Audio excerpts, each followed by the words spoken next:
Hello. So in this video, we're going to talk about Melissus, who I'm reading out of a pre-Socratic's reader. Melissus,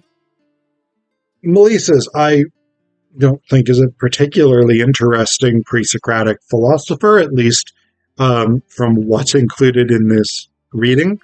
He was a follower of Parmenides. And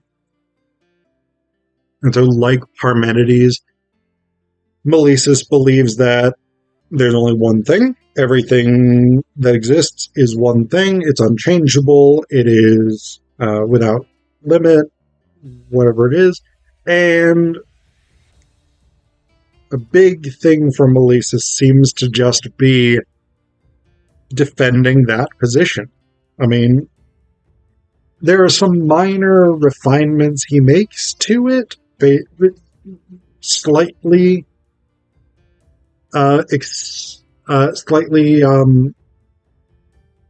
building upon Parmenides' thought, but for the most part, I don't feel like he's really doing much that's new or different. But I'll read you some of the fragments from Melissus, and you can sort of make up your own mind if you want to. So, the first one in this collection: whatever was and always will be. For if it came to be, it is necessary that before it came to be, it was nothing. Now, if it was nothing, in no way could anything come to be out of nothing.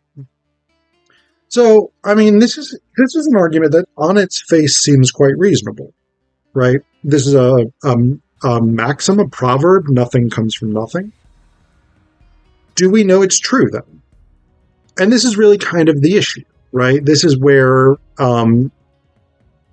people who doubt the Big Bang often sort of point to the limits of our knowledge. Well, how could there have been a Big Bang? Because there would be nothing before that, right? If the whole universe just exploded into being and in some sort of grand cosmological catastrophe that we call existence, then how could that have happened if there was nothing before that? Well, first off, we don't know that there was nothing before that. But we also don't know that that's a definite rule, right? It seems to be a law of physics within the existing universe, but that doesn't mean it's a law of physics in every universe. In the non-universe, if there was a non-universe, if there was nothing before the Big Bang, just no existence, we don't know that within that non-existence universe, that law of physics existed. So there's that element of it. Holding Melissus to that standard is a little bit unfair, considering he was a pre-Socratic philosopher, and they didn't know about the Big Bang. They didn't have any evidence directly for it, etc., etc. But this is philosophy by maxim, in a way, right? This is philosophy by proverb. I have asserted that nothing can come from nothing, therefore everything must always have existed. Okay. You haven't proven that nothing can come from nothing, but you've asserted. Okay. So, I mean, this is kind of the thing that we get with Melissus, is this sort of exploration of the ideas of Parmenides and what's sort of required to make sense of them. So another one here.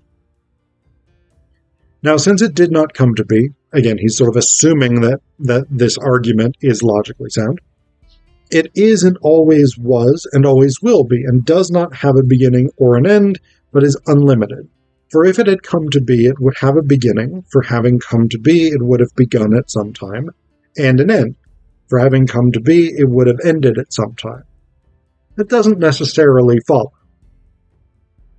I mean, you could create something, theoretically, that would never end. That would be eternal. The fact that it begins doesn't...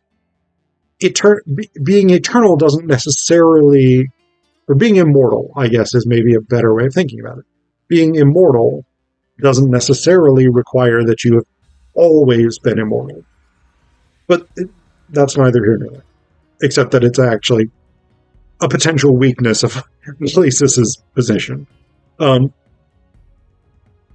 But since it neither began nor ended, it always was and always will be, and does not have a beginning or end, for whatever is entire cannot always be. Again, philosophy by maxim. I am asserting this thing to be true. Common sense tells me it's probably true, but I'm not proving it. Big limitation. Another fragment here. If it is not one, it will come to a limit against something else. That assumes that there is more than one thing. It also assumes that existence doesn't bump up against other stuff. Maybe this universe does coexist with other universes, or maybe this dimension coexists with other dimensions, whatever it is. I don't know. Again, this seems to be Melissus's big thing, is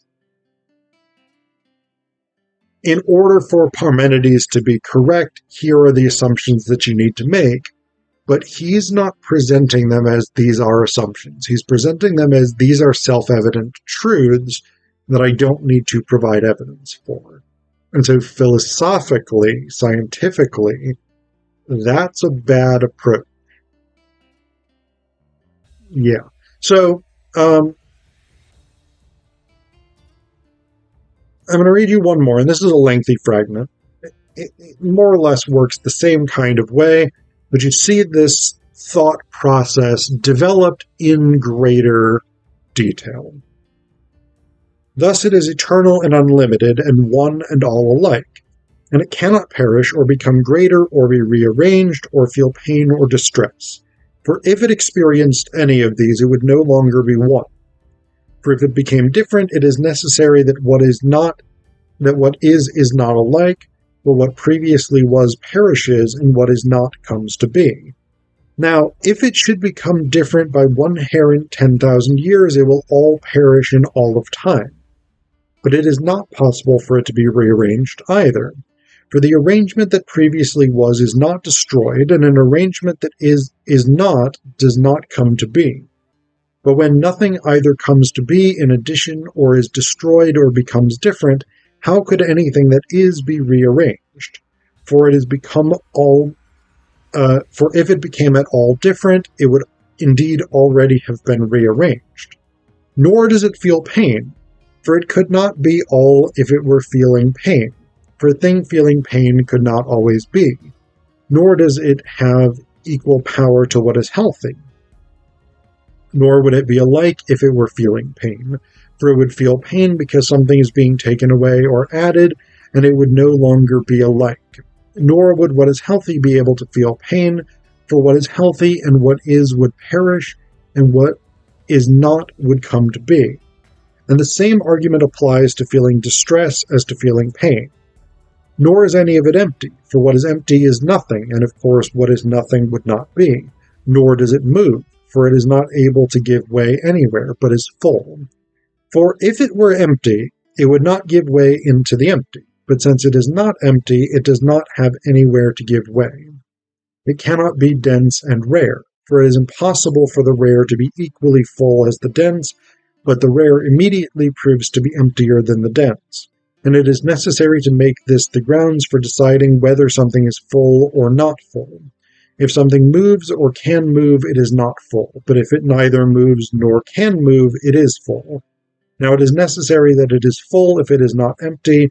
Now if it is full, it does not move. Basically, at the end of the day, the thing with Melissus, and the reason I don't really care for him, is that he has started from the presumption that Parmenides is correct, that everything that exists is simply one, and Melissus is justifying that. He's saying, here's the set of assumptions that go into that. It is starting from a conclusion and working back to find evidence, rather than starting from evidence and working forward to see where that evidence leads you.